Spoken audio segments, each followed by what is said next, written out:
In the previous lecture, we talked about the purpose of the firm, we talked about the stakeholder approach, and we looked at organizational structure and how management is organized.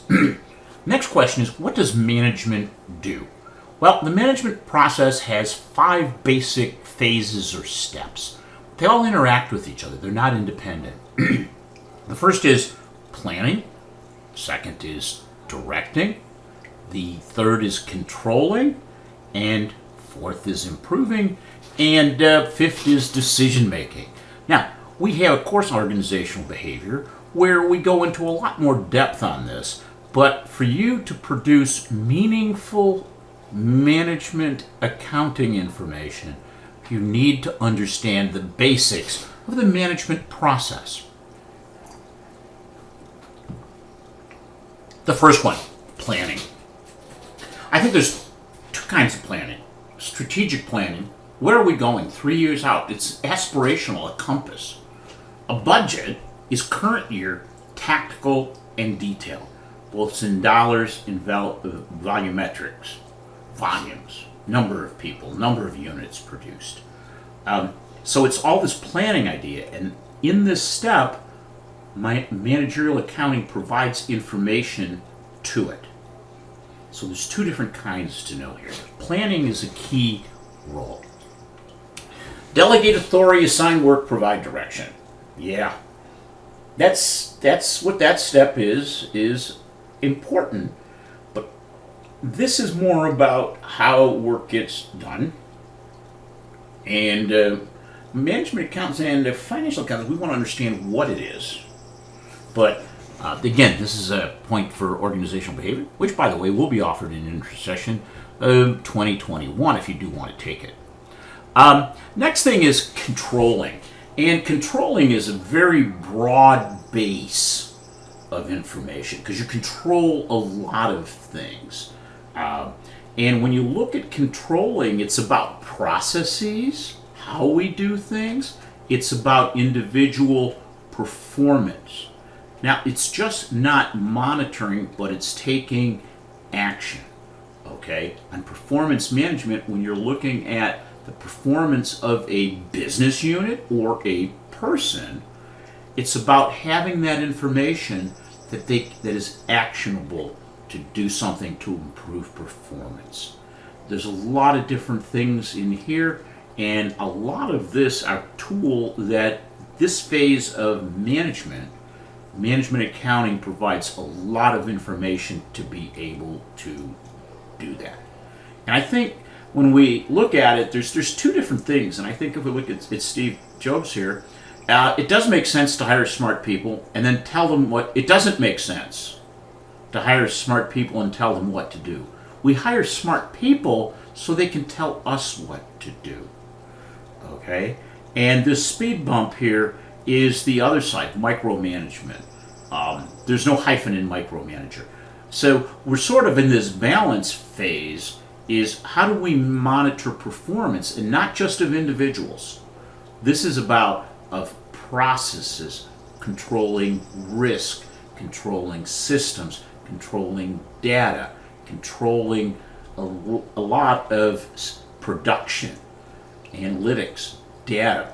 So this is a key component area of where management accounting puts a lot of effort and a lot of usage is done there. The next thing is continuous improvement.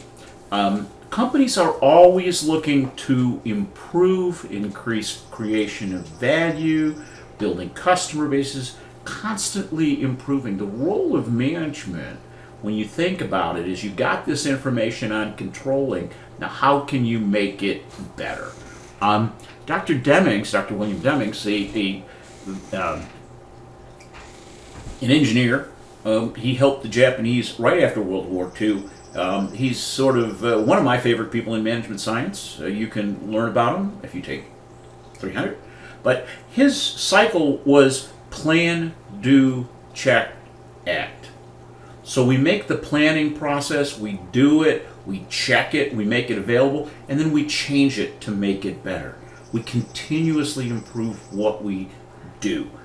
And that is important because we're involved as management accountants, we're involved in every one of these steps. Now, look at it from the change. So if productivity improves, we can capture more market, can stay in business longer, which provides more jobs, and we have the constancy of purpose. Zero defects. We don't want to send defects out.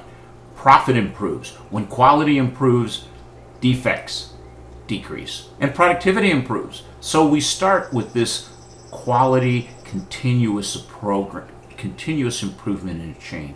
And these are all the things that management is trying to achieve, and we're providing information for that. The last step is decision making. And there's so many decisions. Some of them are very short-term tactical decisions that you make every day, and some of them are major decisions. But we have to make decisions, and I'd suggest that it's a balance. We need information. We also need to understand the ramifications. If we do this, what is the impact? If we do this, what is the impact? And that's where managerial finance, managerial accounting, the CFO come in, is to help in that decision-making process. You can't make progress, as the chart says, without making decisions. You always got to be moving forward. And one of the things I think comes through this is we don't want to have too much information that will become paralyzed. We want to make sure we have sufficient amount of information to make decisions, to make good decisions. And in some cases, you need to be decisive. Right or wrong, make a decision at times. You just got to get on with it. Because the road of life is paved with flat squirrels who couldn't make up their mind. Just a little thought process there. So when we try to pull it all together, we see the management process, and we see it today, and we see it with all the steps, but we see that there's feedback, actions, results, and a lot of management accounting is all around each of these points. There's different needs. Some of them are based on historical numbers. Some of them are based on future numbers, are subjective, based on estimates, bringing in other information besides just financial numbers. It's management accounting is providing information, accounting information to managers. Now, you can use this as an individual if you're pursuing a degree in accounting. This may be an area you may wish to go into, but no matter what area of business you're going into, you need to know this, okay? So when I was in a line position where I was involved in the front of house, providing services to customers, I had to know what customers were buying, what were their needs. I had to understand that. How was my team performing? What actions did I need to take? And if I understood how the numbers are built, I can take action on that. But that's for another story. So that's the management process. What's next? Well, we've now framed things out, okay? Because everything we're doing is within the context of a greater picture. Now, with COVID-19, that has introduced all sorts of uncertainty, not only in the business world, but in individual lives. So we don't know what's going to happen next with COVID-19.